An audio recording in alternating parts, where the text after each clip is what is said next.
Hello, magandang araw po mga ka-powers, ka-mission at ka-visions.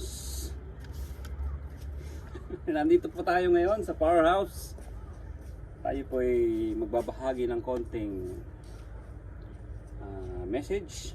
Ang i-share po ngayong tanghali ay ang 5 principles for the conquest. Lord Jesus, salamat po Panginoon sa araw na ito. We pray Lord God sa aming pong munting sharing Lord God. Ikaw po Panginoon maluwalhati at magbigay ng liwanag sa aming mga lahat ng mga pag-uusapan. Salamat po Panginoon, Ikaw po Lord God ang aming dakilang tagapagturo. Kami pong lahat ay iyong mga mag-aral. Kaya nga po ang wisdom, ang karunungan Panginoon, dalangin namin Panginoon, Ikaw ang siyang magbigay sa amin Panginoon, sa aming kalagitnaan. Kung aming samot dalangin, in Jesus' mighty name we pray. Amen. 5 principles for the conquest. Ang sabi po sa Matthew 11 verse 12 ng GWT, as in God's Word Translation, from the time of John the Baptizer until now, the kingdom of heaven has been forcefully advancing, and forceful people have been seizing it. Kahit pa po noong panahon ni John the Baptist, ay hanggang ngayon ang kaharian ng Diyos ay forcefully advancing or mapuwersa na lumalago, no? At lumalaganap po. Dahil po sa mga, ano sabi rito, forceful people. Forceful people ba tayo? So ginagamit ng Panginoon ang mga tapat at masisigasig niyang manggagawa para ipalaganap ang kanyang pag-ibig. Tayo po ay nasa conquest. Kaya kailangan natin itong 5 principles for the conquest. Dahil tayo po bilang mga mananampalataya ay inataasan ng Panginoon para isulong ang kanyang kalooban na maubkob natin ang bawat sulok ng Japan. Ano po? Tayo'y nagsasanay pa ng mga kamanggagawa natin para humayo pa sa iba pang mga bansa, para kubkuban din ng mga ibang mga lugar. Dahil ang kaligtasan na binayaran Panginoon ay para sa buong mundo. Kabilang po tayo doon sa mga forceful people na ginagamit ng Panginoon para isulong kanyang magandang layunin. Ano po? At tayo'y talagang nagsisikhay at nagpapakasigasig, nagsisikap para kuhanin ang lahat ng mga pagkakataon para magamit natin sa paghayag ng kanyang salita. Meron tayong 5 principles lang po na ating pag-uusapan. Una, number 1, be trained to be an asset.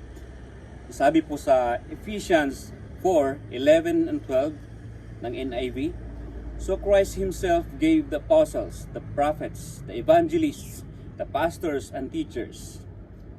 12, to equip His people for good works, for works of service, so that the body of Christ may be built up. Ayan po. Makikita po natin yung equip na word. Ibig sabihin, tayo ay dapat mag-train, magsanay, bukod sa ating pagtuturo sa atin ng ating mga elders, ang ating mga rabbis, tayo rin po ay tinitrain natin ang ating sarili. Kagaya ng isang atleta, ano po? Na sinasanay natin ang ating sarili, may sarili tayong pagdidisiplina sa sarili. Ayan. Para tayo maging asset nga ni Lord sa ministry. Amen. Purihin po Panginoon. At pangalawa po, be well grounded in God's Word. Exodus 18:20, teach them His decrees and instructions, and show them the way they are to live, and how they are to behave. Amen. Sabi po ng Panginoon ay kailangan, dapat tayo ay well grounded sa kanyang mga salita. Well versed po tayo hanggat maaari, upang mabilis natin masusolusyonan yung mga hinihingi sa ating advice ng mga taong lalapit sa atin. Makaka-encounter tayo ng mga situations na kinakailangan ng salita ng Diyos, ay alam na natin kaagad ang mga gagawin natin kung tayo ay well grounded sa kanyang mga salita. Amen? At makikita po natin dito na sabi dito, teach them His decrees and instructions and show them the way they are to live and how they are to behave. Kasi po pagka-behave po tayo, meron tayong behavior na pangkaharian ng Lord, yung kingdom living, kingdom behavior, ano po, ay minsan hindi na natin kailangan magsalita at mabibless na or mababasa na tayo ng mga kapwa nating mga tao na nakatingin sa atin. At mabibless na sila, at sabi nga ng Matthew 5:16, ano po? Let your light shine before men, that they may see your good deeds and praise your Father in heaven. Pag nakita pa lang ang ating mga halimbawa, maaring magpuri na sila kaagad sa Diyos, hindi pa tayo nagsasalita. Amen? Purihin po Panginoon. Number 3, know the task in the church.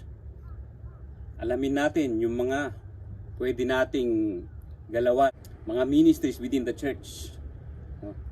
John 14:12 NIV, sabi rito, very truly I tell you, whoever believes in me will do the works I have been doing, and they will do even greater things than these, because I am going to the Father. Lahat po ng tao ay binigyan ng Panginoon ng kakayahan. Hindi pwede sabihin ng isang miyembro na, ay ano lang ako, makikinig lang ako, upo lang ako rito. Hindi po ganyan. Lahat po tayo ay may kakayahan ng binigay ng Panginoon. Kaya kailangan lang nating i-discover at kailangan lang nating gamitin at ihandog natin ito sa ating Panginoon. At sabi ni Lord, we will do even greater things than He did before when He came here on earth. Kaya mangyayari yon kasi papadala niya ang Banal na Espiritu. Ang Banal na Espiritu na nasa puso ng bawat sa atin ngayon ay siyang magbibigay sa atin ng kaalaman, bibigay sa atin ng anointing, bibigay sa atin ng power and miracles. Kaya mangyayari yung sinasabi ng Lord na we will do even greater things. Amen po. Purihin ang Panginoon. Then number 4, share anointing from leaders. Makibahagi daw po tayo dun sa anointing o power na nasa mga leaders natin. Sabi po sa Numbers 11:17, I will come down and speak with you there. I will take some of the power of the Spirit that is on you and put it on them. They will share the burden of the people with you so that you will not have to carry it alone. Yan po yung sinabi ni Lord kay Moses. I will take some of the power of the Spirit that's in you at i-distribute ko sa marami na manggagawa. At para may makakatulong ka at hindi ka mag-iisa na nabalikatin mga problema o mga suliranin ng mga tao. No? So ganyan din po tayo sa church. Bibigyan din tayo ni Lord ng power. Nang sa gayon ay tayo'y makatulong. Nang sa gayon ang ating mga leader nakakasakop sa atin ay may katulong sila. Amen? Purihin pong Panginoon. Number 5, last but not the least, share the vision. Kailan alam po natin yung tinatahak natin o ano yung magiging outcome. Hindi pa nangyayari, nai-imagine na natin kung anong outcome ng ating ginagalawan. Numbers 11:17, where there is no vision, the people perish, but he that keepeth the law, happy is he. At tayo po ay well guided kapag po yung vision ay alam natin. Alam natin kung paano tayo tutulong, alam natin kung paano tayo gagalaw, alam natin ang ating purpose, alam natin ang outcome, na visualize na natin ang outcome someday. At kapag ito'y inihandog natin sa Panginoon, tayo naman po ay aani ng more than we can expect, more than we can imagine. Amen? Purihin po Panginoon sa ating pong munting sharing at Hinihintay na po kayo ng powerhouse. Sino po yung mga pupunta dito? Ayan. Namimiss na kayo ng powerhouse. Ayan. Oh, oh, oh, oh, oh, oh, oh. Oh.